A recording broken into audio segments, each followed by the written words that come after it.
Hello guys and welcome to episode 56 of the Beat Your Backlog Podcast, a podcast discussing the things gamers like to put off, get to another day, and oh yes, will definitely beat later, their backlog.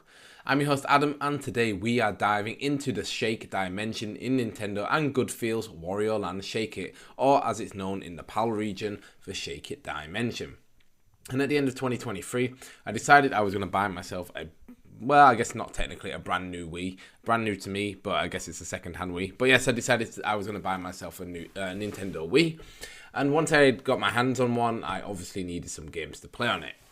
Growing up, I had a Wii, but mostly used it for Wii Sports. And would dabble in some third-party titles at the time. Like, I remember playing Sonic Unleashed on there. And really just a lot of games that had nothing really to do with Nintendo. I remember playing like The Sims 2 or 3 on there. So I guess it was Sims 2 Pets, edition. And I just had like a lot of random games. I think I had Call of Duty World at War as well. I just had some very random games where I think I was very bought into, like, oh my god, the Wii is going to be the way to play video games going forward, with the movement controls and pointing the cursor at the screen. I was like, yeah, this is where gaming is going to go. But yeah, I never actually played any of Nintendo's big first party games from the Wii era. And having bought my Wii in 2023, I managed to pick up the classics like Legend of Zelda, Twilight Princess and Skyward Sword, as well as Super Mario Galaxy 1 and 2, and a few other games that when you think of them, you think, oh, these are Wii classics. However, I also wanted to add some lesser known Wii games to my library. Because I think the Wii is a very underrated console, and people tend to write off because of its motions and controls. But I thought there must be some weird and wonderful games on the system that use the motion controls well, but maybe never made the splash they deserve when they released, because they got lost in the mounds and mounds of shovelware that the Wii had. I did some research on some of the best hidden gems the console has to offer, and one name kept popping up time after time, and that was Wario Land Shake It, or again as it's known in PAL in the European region, Wario Land the Shake It dimension. And I've never actually played a Wario Land game before. The only game I played with Wario in it is kind of the WarioWare games, but obviously they're very, very different to this sort of game. And I mean, other games I've played with Wario in them are Super Smash Bros. And I guess Mario Kart 8. So I know Wario as a character, but I've never really played one of his core kind of platforming games. And after seeing the gorgeous art for the Shake It dimension, I decided I had to give this game a try for myself. Plus, one of the great things about the Wii being very underrated is the second-hand kind of, I guess it's technically retro now, but the second-hand Wii games are very, very affordable. So I managed to find a good price for this one, and I've had it on my backlog ever since. So jump forward to a couple of years later. I think that was probably start of 2024, so about a year later. And right now, at the start of 2025, I had been looking for a shorter game to play because I just finished Pokemon Legend Arceus, which was a longer game for me. And wanted to play a shorter game, and gave 3 options, with one of them being Wario Land, to one of my patrons to choose which game I should play next, and he chose Wario Land, so here we are with this podcast. And if you've never heard of the game, it was released on Wii all the way back in 2008 and was developed by Goodfield, who interestingly are best known for creating educational games for the Japanese market. What is also interesting is that a digital version of the game was re-released on the Nintendo Wii U eShop in 2016, so maybe if you were one of the 10 Wii U owners in the world, you might know the game from there. So what is Wario Land Shake It / the Shake It dimension? I think I'm just going to call it Shake It going forward because that's the US name. Why is it seen as a hidden gem on the Nintendo Wii? And is it a game Nintendo should remake or remaster and release on the Nintendo Switch 2? Let's find out in this week's episode of the Beat Your Backlog Podcast. But before we get into the episode, I would like to remind you that you can support the podcast on Patreon. If you do, you will gain access to all of my content 24 hours early, and you will unlock the Beat Your Backlog bonus vault, which will be filled up with exclusive podcasts only for Patreon supporters. If you're interested in supporting my one-man show, head over to patreon.com/beatyourbacklog, all one word, or click the link in the description of this episode. And thank you to our Patreon, our first ever Patreon supporter, Hopple, for supporting the podcast. And if you decide to support, thank you very much. So let's get into the game. And the plot, as you might expect in a Wario game, is very short and sweet, and told at the start of the game in a very, very gorgeous animated cutscene, which if you watch it, I think you'll probably come to the same conclusion as me. It's very reminiscent of a sort of old school 90s Saturday morning cartoon. And the story tells the tale of Captain Syrup, who is a pirate slash Mission Impossible thief, stealing a special globe from a museum. The globe represents a tiny Shake It dimension, and as Syrup is pulling off the heist, she witnesses a crime taking place in the mini dimension. The Shake King, a very kind of what's like a creative name for this person, who is a vicious-looking pirate slash Viking, has taken Queen Merelda captive aboard his ship and stolen the priceless bottomless coin sack from her. The artifact grants its holder an endless supply of golden coins whenever it is shaken, and with it, the Shake King can rule the Shake dimension. In an unexplained move, Captain Syrup mails the globe to Wario, who is chilling out in his purple convertible and claims that the real treasure is inside. Wario goes to crack the globe open and claim his prize when a tiny fairy, or sort of like fairy sort of pixie character, appears from the globe. The pixie explains that it is in fact a Merfolk and tells Wario the plight of Queen Merelda. Wario is quite uninterested in the poor Merfolk's tale until it mentions the bottomless coin sack and the wave of gold that could be created with it. Wario agrees to help save the Shake dimension from the Shake King on the agreement that he gets the bottomless coin sack as a reward. The Merfolk agrees, and Wario follows him through a magical magnifying glass into the Shake It dimension. And like with most Nintendo platformers, there is a story there to loosely explain why you were more or less doing the platforming and going from world to world. But there is not really an explanation of who Captain Syrup is, or if Wario knows her from another game or series. It just seems that she has some kind of weird crush on him, and for some reason, and decided him to send the globe. When you get to the end of the game, you find out why that she's done it. She's kind of tricked him into saving the queen and getting the bottomless coin sack. But yeah, from the very start of the game, that's not really explained.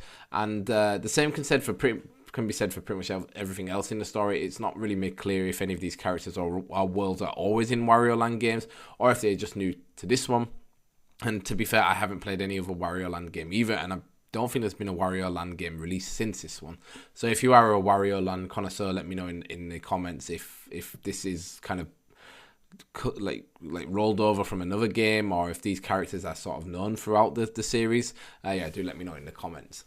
Anyway, the plot of the story is not that important to the game. However, what is very cool is the opening cutscene and how it's animated to look like the 90s, sort of like I said, 90s Saturday morning style of animation.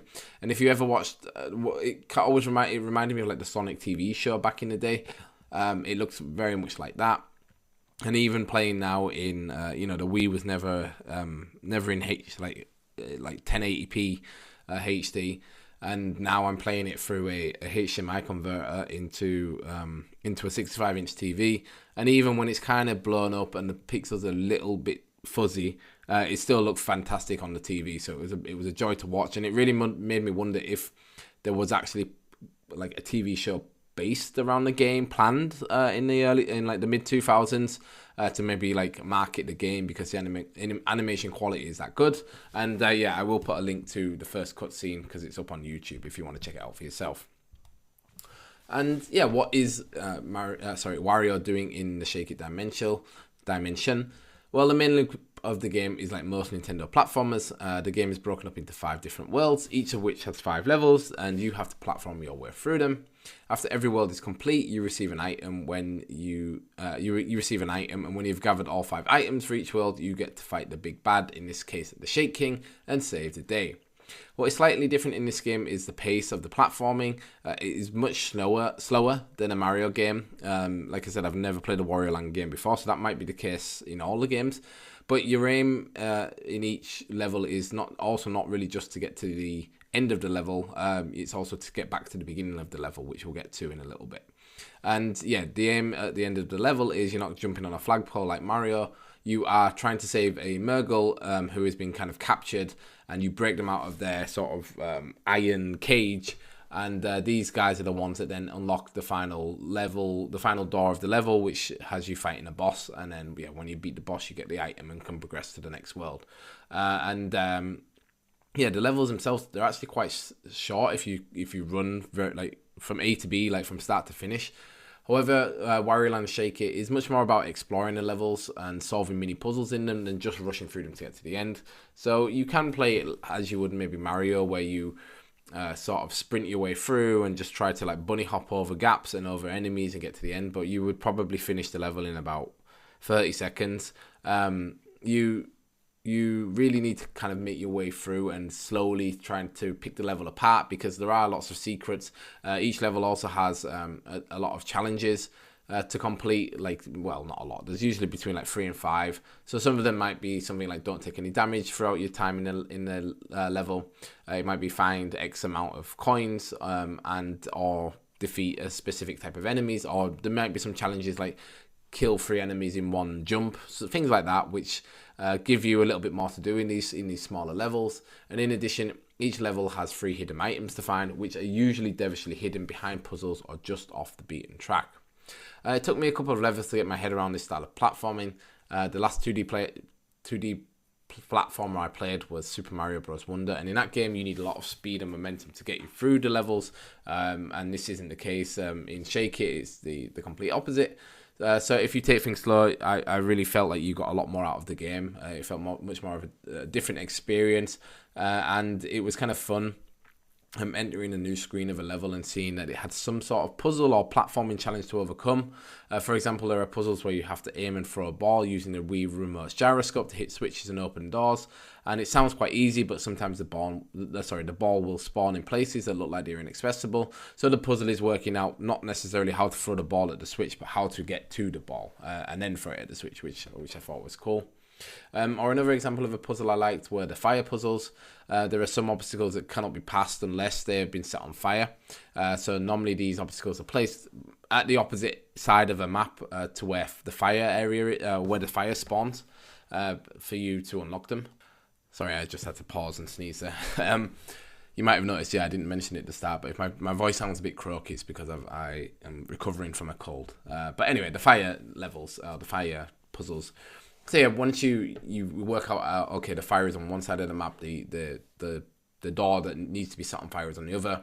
You have to work out how to get Wario over to that side of the map without the fire being extinguished. Because what happens is you set yourself on fire, and it sets Mario.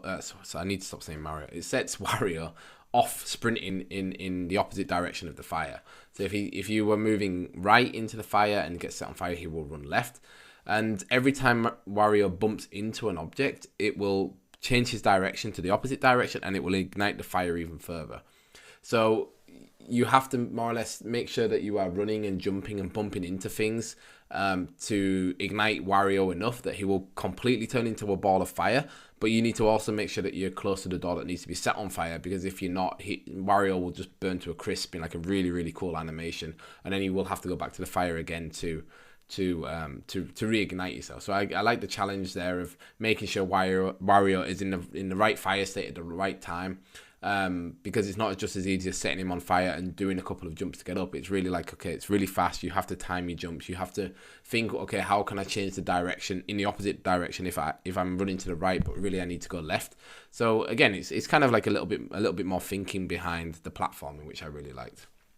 And yeah, I think it's different. It's different to what you usually play, especially in Nintendo platformers. It's much more of like a methodological approach. Also, looking for the free items is the same. It's very much thinking about, like, some levels I found them very easy to find, where I would find all 3 without really thinking at all, and then others I would not see any and be like, how did I go through that level and not find a single, not even like, not that because when you get into the area where the chest is, there's usually like a little puzzle that you have to solve to then open the chest.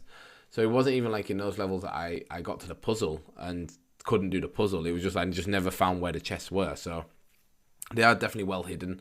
And alongside that, the challenges offer a bit of replayability, because I'm pretty sure there are some challenges in some levels that you can't do just in one level. So it adds a bit of replayability to go and look for things, to do the challenges, to try and build up as much gold as you can, because gold is used to unlock new worlds. So if you don't have enough gold by the end of one world, you have to go back into the levels and play through it again until you have enough to then unlock the next one. So there's, even though the levels are short, The platforming it rewards you for playing a little bit slower, and it also gives you some replayability. And one thing that I would say is also quite different about this game, and really shows is like a sign of the time, is its auto running mechanic that happens at the end of every level. So this is another thing that's very different to a Mario platformer or a Super Mario Bros. Platformer. But yeah, what happens is after you've freed the Murphle from the cage, an alarm is triggered, and a timer starts counting down where you have to run back to the start of the level and escape on your sort of, I don't know what it is. It doesn't look like a ship. It's more like a very like a medieval looking drop pod. But you have to get there before the timer runs out. Otherwise, the level ends, and you have to restart at a checkpoint, which is usually just before you freed the Murphle. And it's definitely an interesting mechanic, because what you do is you set the alarm off, and then usually nearby is a machine that if you jump into it with Wario, it will shoot him out, and that will start him auto running and him sprinting towards the exit. And what's cool is that the sprint parts are like new parts of the level, so it's not where you've just been through. It's more of like either like a layer above that or a layer below it, which is designed more for you to be sprinting and jumping. And it's kind of like an interesting mechanic. Like I said, I think it shows its age, because this was the age of, like the mid 2000s. 2007 was the release of the iPhone, so smartphones and apps are becoming a thing. And obviously Temple Runner was a massive, I think it was called Temple Runner, right? Was a massive game, and then eventually Subway Surfers became a big game as well. So it sort of feels a little bit tacked on the auto running, because when Mario is sprinting and you are kind of jumping over gaps and bursting through walls and killing off enemies, that part of the level is very, very fun. But once you either mistime a jump, or crash into a wrong type of wall and you lose momentum, then there's no way really that you can get the momentum back. Sometimes you might get lucky and find another machine that just happens to be near you, but most of the time there isn't another machine that will start you sprinting again. So you more or less just have to run back as Mario, and obviously Mario's supposed to be a bigger and heavier character, so his running isn't very fast. He just sort of plods along, and you end up then replaying the level that you just did, just backwards.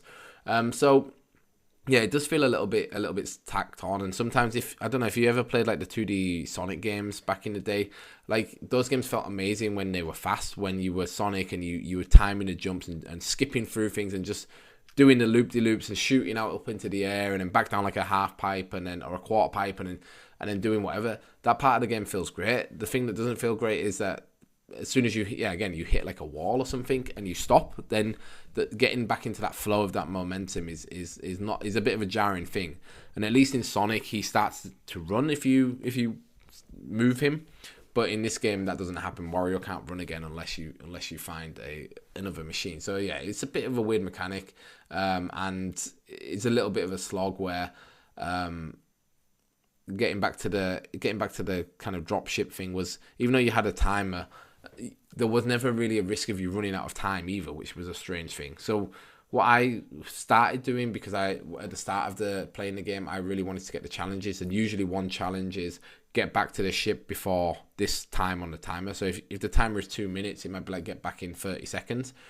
So sometimes I would do it and try to learn almost like the rhythm gameness of the tracks, to be like, okay, I need to jump, I need to duck, I need to change direction here, I need to jump, I need to duck, I need to change direction back here, so that I could like really optimize this flow. But eventually I just and if I didn't, I would then just restart and try again from the beginning of the auto running part. But after a while I was like, yeah, okay, I'm not really that bothered. Like, this doesn't feel that fun and rewarding to do. Sometimes if I was a bit short on gold, I would redo it, because that's usually where some of the more valuable items are to find. But otherwise, I was like, yeah, this part of the game is not great. And going on to something that I thought was not going to be great as well, but actually ended up being not so bad, was that since the game is a Wii game, of course there had to be some motion controls, and the game has the name Shake It in the title, and most of, I guess this is maybe the only reason this game actually came out on the Wii, because it had a gimmick. But yeah, so I was a bit worried that the game was going to just be full of motion controls, and then it would become very intrusive. But I am happy to say that that's not the case. Like the motion controls aren't too intrusive to your gameplay experience, especially if you compare it to other games on the console. And like Nintendo managed to hold himself back nicely for this game. But the controls are quite simple. I mean, if you've ever seen a Wii remote, there's not that many buttons. But you have to, in this game, you have to play with the Wii remote on its side. So you can use the D-pad with your left hand to move around, and then you have the 1 button and 2 button working as basically an A and B on your right hand. And on 2 is Wario's jump, which then if you hold it down can be used to do a double jump on top of enemies' heads, which took me forever to learn. It wasn't until like the last maybe 20% of the game I realized, that's how you do the double jump, because I couldn't get it to work. I thought you had to time your jump on their heads, but no, it's like you jump and then hold down 2 and then jump on top of an enemy, and then that's how you double jump. And on the 1 button is Wario's shoulder charge. So here he will run for a second and bash enemies or parts of the environment with his shoulder. And you can use this shoulder bash as sort of a run up to longer jump. So you can hold down 1 to get him to run, and then jump at the right time, and it will kind of give you a bit more momentum to get over larger gaps. And for the motion controls, you need to literally shake the Wii remote up and down whenever you find a coin bag hidden around the world. This will cause the coins to fly out in a very satisfying sort of shower of coins, which reminds me a lot of if you've ever played a slot game, that you have this coin shower flying out whenever you win big, which was quite strange to be in this game. But I guess they also just needed something for the Wii remote to do. And in addition, by smashing the remote downwards, you will do a ground smash that causes the whole screen to shake. And this is also very satisfying to do because Wario's animation and the sound of the punch is very, very satisfying to hear. So I love doing that. And finally, Wario can pick up enemies and some items and throw them by holding down 1. So this will give you like an arrow, which you can then tilt the Wii remote to aim. So like that I talked about before, there are some levels where you need to throw a ball at a switch, and this is how you would throw it. You would hold down 1, aim, and then let go, and it would throw it. And I was quite surprised like how reserved the motion controls were in the game. They didn't get in the way too much. They sort of made sense. There was only one issue where they really got on my nerves, and that was in a boss battle where you have these poles that Wario clings onto, and then you have to spin the Wii remote up and down to get him to like spin around the pole. And then you press 2 and it will jump up. And then the idea is that you then use him to jump on top of the boss and then land back on the pole, like shake the controller more, get him to jump off. But what would happen was if you got hit by the boss, it would knock you off the pole. And then the game would automatically, because you're shaking the controller, it would automatically do a ground pound, which is like an animation that you can't sort of cancel. So it would mean that you would get hit by the boss, fall off, and then do a ground pound, and because of the animation, the boss would hit you again. So that was a little bit annoying. But that was really only the one case where I was like, okay, this motion controlling is getting in the way of the game, which was way less than I thought it was going to. But yeah, other than that, I really actually enjoy playing the game with its controls. And after boss battles, it did sometimes feel like you just done a workout. I played some other games on the Wii. There is the one, I can't remember its name now, but it's by Platinum, and it's like in black and white. It looks like a kind of like a comic book. But yeah, that game is, I can't remember its name, but it's a brawler which uses even more, like really uses the Wii remote to control a game. And it's kind of like you have to use it to grab people, and then you use it to shake them around, and you use it to do like executions. And that, for me, was a little bit too much. I started playing the game, and after about 2 hours, I was like, I can't play this anymore. Like, this is just too much. Whereas Wario Land seems to get like that kind of just right Goldilocks level of it. A level of motion controls, which was good. Also, what was very good, which we kind of touched on a little bit before, that was the graphics, and the game looks absolutely gorgeous. And I actually thought the very first time I saw the game in one of these videos of like the best, unknown Wii games or lesser known Wii games or hidden gems, I looked at the graphics and thought, this must be made by WayForward, the people behind like Shantae and Shantae Half Genie Hero, and mostly because of just the cartoony art style that the games have, and also because way forward are kind of like the king of these kind of cartoon mascot 2D platformers. So I was surprised that it was actually made by a development studio that was more famous for making educational games than it was platformers. But no, I think Goodfield did a great job with the graphics. They're bright, they're colourful, they're cartoony. They look completely different to the graphics of other Mario games that were released around the same period. I think this is one of like the most unique looking Nintendo games ever, because it just seems to be kind of like a unique place in Nintendo 2D platformers, where it wasn't the pixel art platform of pixel art style of the the Super NES and the NES, but it also isn't kind of like the 3D rendered art style that we got on the DS and the Wii. It's kind of does its own thing and it's kind of really stands out because of it. And still, I think that this game looks way better than the Super Mario Bros. Wii or DS games that released. I can't remember if they released before or after, because I think this art style is just more timeless. It's just great looking, like a cartoony art style. It's colourful, it's cheerful. Whereas I think the Super Mario Bros. Art style of that period, and also like the Mario Kart of that period as well, just feel very just bland and sterile, and they just scream to me mid-2000s, which this game doesn't, other than maybe the resolution that I'm playing out. But you could imagine this game coming out now, like I said, with an indie developer, and it being current and modern and looking great in 4K.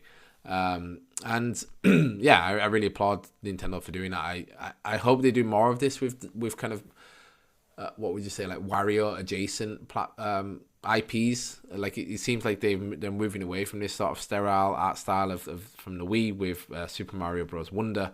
So I hope if we get a Wario Land again in the future, or some other like Luigi project, that they get a bit more exciting with the art styles and do something like this again, because I would definitely buy the game. And also that art style sort of rolls over into each of the game's levels. Like each level is unique and fits and has like a cool theme that sort of fits around to the world that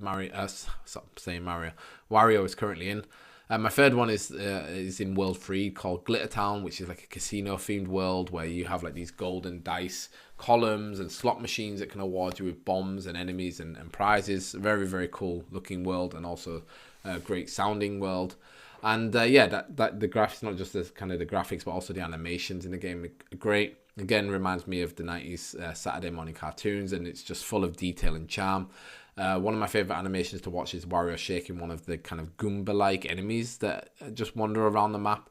If you've ever seen like those, I forgot what they call them, but there's like those animation frames that are between two frames, so to show movement, where you could see like an animator or an artist would draw like a weird, it would just look really weird, that frame on its own, but it's just there to blend two movements together.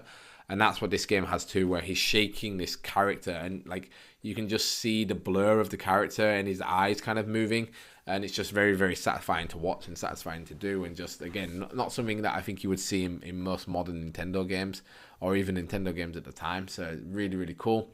I also love the animation where he squeezes himself into a pipe or into one of these machines that makes him start sprinting, because he kind of squeezes in, and he's in at least the north of England we call them love handles, but I guess in other places they might call them like muffin tops. So aka the chubby bits around his waist, they sort of get caught on the top of the pipe, and then eventually he manages to squeeze himself in, and like there's this very satisfying popping sound as he goes in and out of the pipe, which is great. Also, if you go to the loading screen, it is him kind of bent over looking into this magnifying glass, with him kind of shaking his derriere back and forth, which is also great and just very Wario, and just very, very funny to see. And finally, the sound in the game is fantastic too. The main theme is fun and catchy, and each level has its own tune that fits really well with the theme of the game. Again, the sounds, I like that it's Wario has his own sound library. Like it's not just a lot of Mario songs that have been kind of remixed with different instruments or slightly different melodies or whatever. It's very unique. Like the main theme song is very, very catchy. Like, you know, I've caught myself humming it back to myself over the last couple of days since finishing the game, and the songs are they're really, really nice. So they stuck in my head. So that kind of then leads us on to the summary and leads to the question: is Wario Land Shake It a game you need to go back and play? And I don't think Wario Land Shake It is a game you have to go out of your way to go back and play. It's not a classic like Twilight Princess, Super Mario Galaxy 1 and 2, or Xenoblade Chronicles are from the Wii generation. However, if you have a copy of this game and about 7 hours to play it, it is definitely worth dusting off. Firstly, its graphics and animations are bright, colourful, and reminding me of a Saturday morning cartoon. They look completely different to what Nintendo was doing with their other Mario games at the time, and even now, I cannot imagine them making a game in the same style again. I like the puzzle-based platforming the game offers, and was surprised that a game with Shake It in its name is quite restrained on the amount of motion controls it has. It is enough to make the game fun and bolster nostalgia of playing Wii games back in 2008, but not enough where the game is annoying to play. Since Nintendo seems to be mining the Wii U library for HD remakes, maybe there is a small chance we will see this game on a Nintendo Switch or Nintendo Switch 2. I would definitely love to see it in 4K. However, I do think there are many better options on the Wii for a remake and probably for your time. So yes, that is my conclusion, that the game is fun. It's like a look into history. It's like I said, it was a cheapish game to buy, and because I bought a Wii, and like I said, I had it sat on the shelf, and I wanted a short game, and that's exactly kind of how I would suggest it to you if you have all of those parameters to play the game. But it's definitely not a game that you need to go out and buy a new Wii for, or a second-hand Wii, and then go and search for the game. It's like a cool piece of Nintendo history. Is it a hidden gem? I'm not convinced it's a hidden gem. I think it is. It's definitely like a hidden piece of it's definitely something different. It's definitely unique and a unique part of the Wii's library, and I'm happy I played it, but I don't think it's like the best game, or I actually wrote a written review for the game. I gave it a 6 out of 10, which is like it's okay. I think it is okay. I think it does some stuff really well, but also some stuff just doesn't hit. And yeah, you can go and read that review on my Patreon. The link will be in the description. So yeah, guys, that was episode 56 of the podcast. I'd love to know if you did play Wario Land Shake It back in 2008, or if you've played it since. And yeah, or if you also maybe randomly have it on your backlog. I doubt it. I don't know how well this podcast will do, because I think it's quite a niche game. I can't imagine many people have it on their backlog, but if you do, I would love to know. And I'd also love to know if you've played any Wario Land games, and if so, which one is your favorite, and which one should I maybe try out next. If you're a Spotify listener, you can let me know by commenting directly on the episode. And if you're listening elsewhere, let me know on social media by @me at BYB Podcast on Blue Sky, or BYB_podcast on Instagram. Or you can come and join the Discord server. The link is in the description. Yeah, if you, so I already said about the written review on Patreon. And speaking of Patreon, if you have enjoyed this episode and would like to show your support, consider joining my Patreon at the $2 or $5 tier. If you do, you will get access to all of my content 24 hours before everyone else, and get access to my Patreon exclusive podcast, Beat Your Backlog Bonus. And if you're in the mood to listen to more content about Wario adjacent to the platformer, check out episode 19 of the Super Mario Bros. Wonder, or you can also look at my episode if you want more Mario content on Super Mario RPG, and also Paper Mario and the Thousand Year Door remake. And finally, guys, I just want to remind you that reviewing this podcast helps new people find it. So if you've listened to the episode and enjoyed it, and maybe if you haven't enjoyed it, you could also be nice and give me a 5-star review. That would be absolutely fantastic. And yeah, otherwise, guys, I hope you enjoyed the episode, and we will see you in the next one. Bye bye.